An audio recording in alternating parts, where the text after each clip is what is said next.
មុ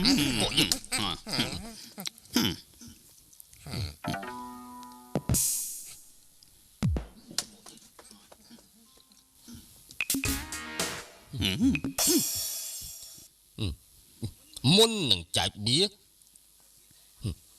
ត្រូវមានលក្ខខណ្ឌជាមុនសិន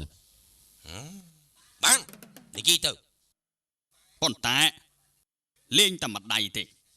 អ្នកឈ្នះមានសិទ្ធិបញ្ចេញតំណែងយល់ព្រមយល់ព្រមម៉ាត់ណាគឺម៉ាត់នោះលបែងនោះវាងាយបំផុតចំពោះខ្ញុំតែយើងចូលចិត្តលេងផែលេងផែឯងកភៀមយើងឈ្នះយើងជាអ្នកធ្វើមើល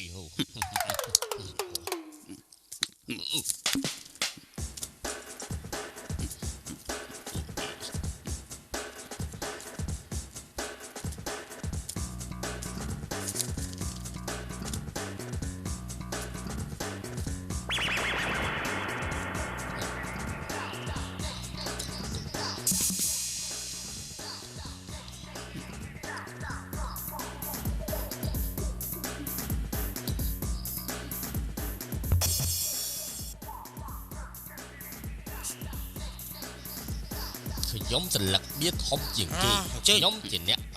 ជើងធំអូមកសបាយធំត្រូវអូជើងទៅអូអូដែរ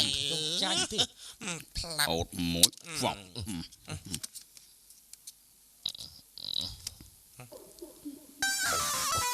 ំមិនកាត់ទៅ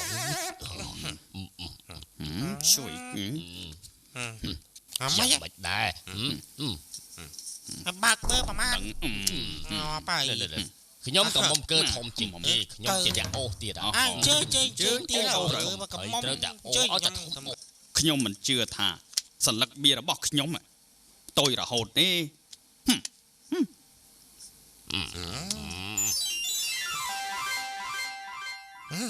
ជាអូនដាក់ប្រកាសជាមានជប៉ុនអាណាម្នាក់តែមិនមែនលោកទាំង3ទេដែលជាអ្នកមានសំណាងរហូតនោះមុខខាងលើប្រហាក់ប្រហែលគ្នាតែខាងក្រោមវិញមិនដឹងថាដូចគ្នាឬក៏អត់ទេបើដូចគ្នាទៀតនោះវាមិនប្រក្រតីទេតែបើតាមយោបល់របស់ខ្ញុំវាមិនអាចរលូនទៅកើតទេហើយបើមិនរលូនក៏រលូនដែរពីមិនអូទេទៀតគិតទៅណាលេងបែងណាខ្លាំងជាងណាប្រើភាសាងាប់បើតែមិនធម្មតាទីមែនទីអស់លោកអូយមិនធម្មតាទីនេះអូយរលូនសើចងាប់បើរលូនសើចកុំយំក្រោយមិនអស់លោកណាមានប្រេងខ្យល់ដែរឬក៏ទេនឹងខ្ញុំមានខ្ញុំសំហាត់បន្តិចហាត់ទៅហាត់ចោះព្រោះថាខ្ញុំឃើញបៀខ្ញុំនោះវាល្អពេកវាចង់វិលមកយ៉ាងម៉េចមិនដឹងទេចំណាយខ្ញុំវិញឲ្យតែធំខ្លាំងព្រៀងខ្យល់ចង់ទៅហាត់ដែរបងហើយសុំតិចមកមើលសុំតិចណែយកទៅណែអស់របស់ខ្ញុំហើយណា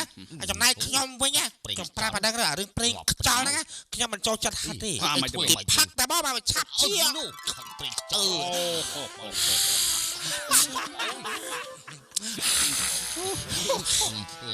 បើចង់សើចឡូវ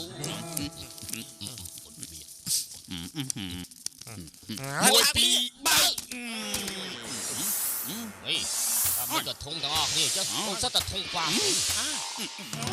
ដោយណាចាក់ទៅ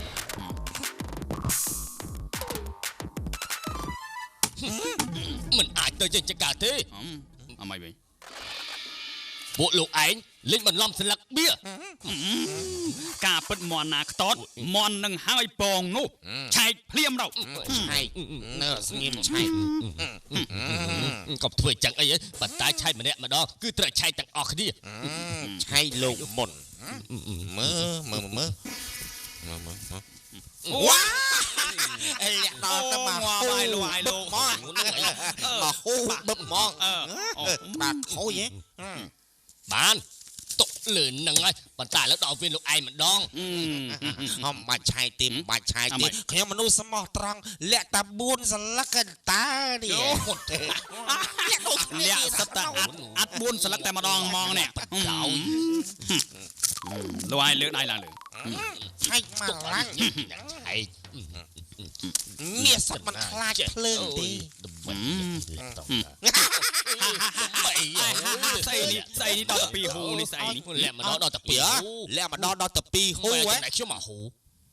ខ្លាំងជាងលោកខាងនេះទៅទៀតដាក់បៀចុះភ្លីប មែនដាក់ចោលដល់ពេលលោកឯង ឆែកទៅខ្ញុំមិនខ្លាចទេត្រូវឆែកទៅខ្ញុំតែលេងល្បែងយុទ្ធធម៌បំផុតឆែកទៅ ឆែកនៅខាងណានៅចាប់កុងត្រូលនៅណាអូទៅតំណែថាដល់ទៅ3ហូ3ហូហូ2ហូនេះហូទី3នេះ3ហូរឿងនេះ ទុកឲ្យលោកនាយកជាអ្នកសម្រេចទៅបាន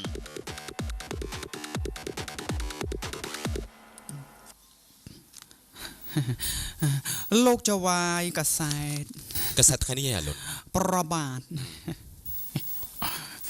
ឯងអានព័ត៌មានណាដែលប្លែកឲ្យយើងស្ដាប់បន្តិចមើល បានតា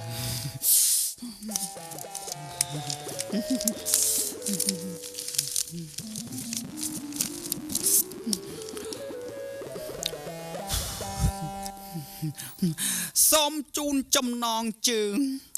អ្នកបំរើចង់សើឬរឿងប្រាក់ខែក្របើក ចុះតកាលណាអាលុនណាអីក៏ថោកទីម្ល៉េះសុំមកប្រាក់ខែនៅបំរើក៏មិនចង់បើកឲ្យគេដែរ កាលពីព្រឹកមិញនេះមានអ្នកបំរើម្នាក់រអ៊ូទាំងខឹងស្របាថាប្រាក់ខែហួសរយៈពេលជិត10ថ្ងៃហើយមូលហេតុខឹងនេះមកពីប្រពន្ធវាឆ្លងទុនលេហេ ប្រពន្ធគ្នាឆ្លងទៅលេប៉ុណ្ណឹងហើយក្របើកប្រាក់ខែឲ្យគ្នាទៀតណោះហើយគេអត់ដាក់ឈ្មោះថៅកែនិងអ្នកបំរើនឹងទេហ៎អាលុន បាទដាក់ដែរទៀតតែខ្ញុំអត់ហ៊ានបញ្ចេញឈ្មោះទេទៀត អានទៅគ្រាន់តែថាតាមគេតាមានទទួលពេកអីទៅ បាទទៀតអ្នកបំរើឈ្មោះអាទឿឯចៅវាយឈ្មោះសង្ហាទៀត អញនឹងឯអាលុននេះទើបវិហ៊ានចុកកសែតផង បាទអាទឿវាមិនបានចោះទេទៀត ហើយជួយឯងបានព័ត៌មាននេះពីណាមកទៅហ៎ បាទលឺអាទឿវារអ៊ូរទាំព្រឹកមិញទេ រួយឯង បាទខ្ញុំបានអត់ចេះអក្សរទេទៀត ទៅហើយនេះទើបមកជួបយើងភ្លាម ប្របានចៅវាយ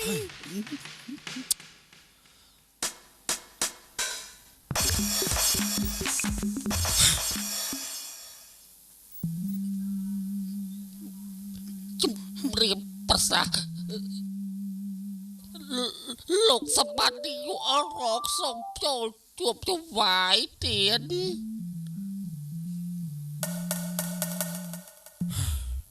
អាលុន ប្របាន ទៅប្រាប់លោកសម្បត្តិឲ្យចាំមួយផ្លែតទៅ ប្របាទលោកចៅវាយ មើលនេះទឿយើងនេះនឹងអាលុននោះមួយណាធំជាងមួយណា បាទចៅវាយធំជាងវាទៀត បើយើងធំជាងវា